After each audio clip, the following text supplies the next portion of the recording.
So here we are in not so sunny West London to test the Canon R8 with 24-105 f4 to 7.1 to see if you need to spend a lot of money on a full frame camera to take great pictures. Let's go and find out.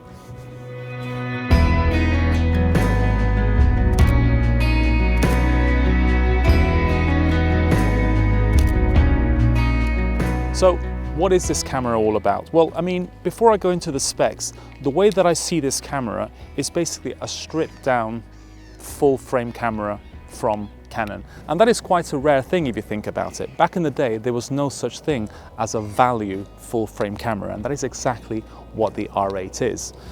But obviously, because it's able to lean into modern mirrorless tech, it means it can do many, many more things than just give you pure image quality. So the first thing to mention is the fact that it is a full frame camera. It has 24.2 megapixels, which puts it in line with pretty much all mid-range full frame cameras out there.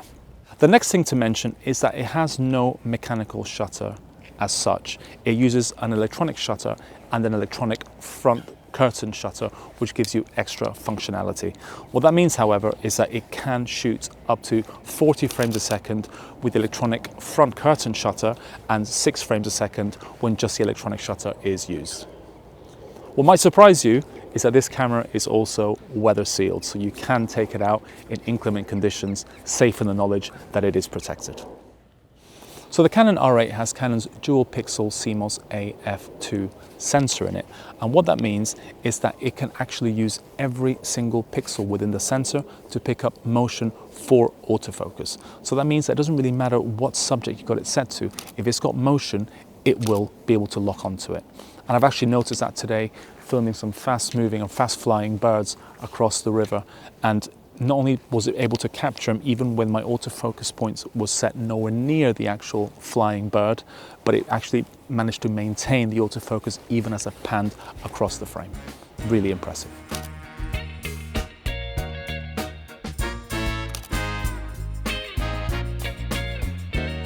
So aside from autofocus coverage across the sensor, which already is incredibly impressive, it can recognize people, eyes, faces and bodies. It can recognize vehicles, so planes, trains and automobiles, but also recognize animals. So if you do want to get shots of your pet running crazily in your back garden, it will have no problem with doing that. So let's talk a little bit about the R8 and the 24-105 as a combo. Now, I've really enjoyed shooting with this lens today. Now, I don't normally shoot with zooms for my own work. I usually use primes. However, I love the flexibility of a lightweight zoom, and that's exactly what this is. This is an f4 to 7.1. Now, some people might be put off by the fact it's a variable aperture, but I don't think it really matters that much to me. If this was an f4 or an f2.8 across the range, it'd be much heavier and a lot more expensive, and we just can't have it all. However, because you can ride the ISO to such high levels nowadays, it means that that low light gathering ability not being there at 7.1 matters a little bit less because you're getting so much range with this lens. So it's important to mention that the Canon R8 doesn't have IBIS. However, the 24-105 is actually a stabilized lens.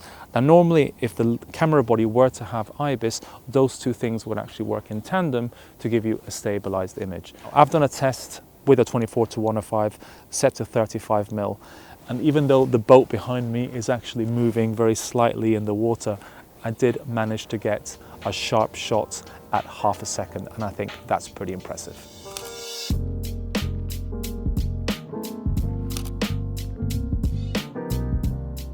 Now, to a lot of people, monitoring and the specs of the monitors on the camera are incredibly important, and I think to a degree they are. But I think for me, generally speaking, dynamic range and getting accurate exposure whilst using your monitors is the most important thing. However, we are treated with the R8. Now, we have a EVF of 2.36 million dots, and that is an OLED, and it is fantastically sharp and really contrasty. The rear LCD panel is a 3-inch panel, and it is fully rotating as well, and that has 1.62 million dots. And I've been perfectly happy with both of them today. Now, in terms of video specs, with this camera you do get 4K, 60p, 422, 10-bit. In terms of slow motion, you do dip down to full HD, but you do get 180p, 150p and 100p. However, you do get a drop in data rate. You will actually be shooting at 420 8-bit. Now, I'm not going to go through all of the different compression settings and how they relate to the burst mode, but when you're shooting 14-bit on the camera at the least amount of compression on RAW, you get about 30 images before the buffer fills up, which I think is pretty good considering this is not a pro level camera. And it's important to mention as well that with this camera, you do get up to half a second pre-capture. So if you're ever worried about missing a shot, the camera has basically got your back in terms of getting an exposure before you've even pressed the shutter. When I first picked up the camera body, I couldn't actually believe this was a full frame camera. It is really that small and narrow as well.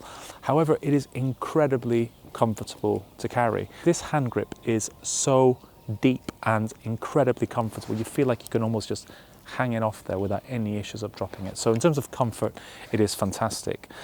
In terms of button layout, it is incredibly well thought out and pretty standard for a Canon camera. Everything that you expect is where it's supposed to be, and everything, more importantly, is within easy grasp of all of your leading fingers, shall we say. And finally, in terms of weight, it comes in at 461 grams, which I think is pretty impressive. And for those of you that want to know what kind of battery it takes, it doesn't take an LPE6, it actually takes an LPE17. Now, we're coming to the end of the battery for today, but I've managed to do the whole day today on one battery, which I think is pretty good. In the same compartment where the battery is, you have your single SD card slot. So that pretty much concludes our time with the Canon R8 and 24-105. So all that's really left to say is, did I enjoy shooting with it or not? And I think I've absolutely loved it. It's really, really surprised me, not just in terms of its image quality, but also in terms of its handling. I think the handling side of things and how easy it is to either have it around your neck or around your body, or even just carrying it around without a strap, but also in terms of what it offers with its autofocus. I think it wasn't too long ago that cameras at this price point just couldn't do what this camera does. It can pretty much do anything. So if you want to have a camera as a backup camera, or even as a travel camera, or as an everyday carry, and take advantage of what a full frame sensor can do, I don't think you can go far wrong with an R8 and 24-105.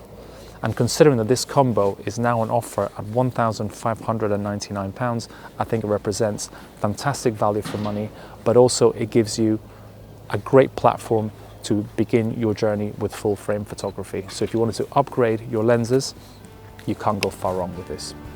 Anyway, thank you for watching, and I'll see you next time.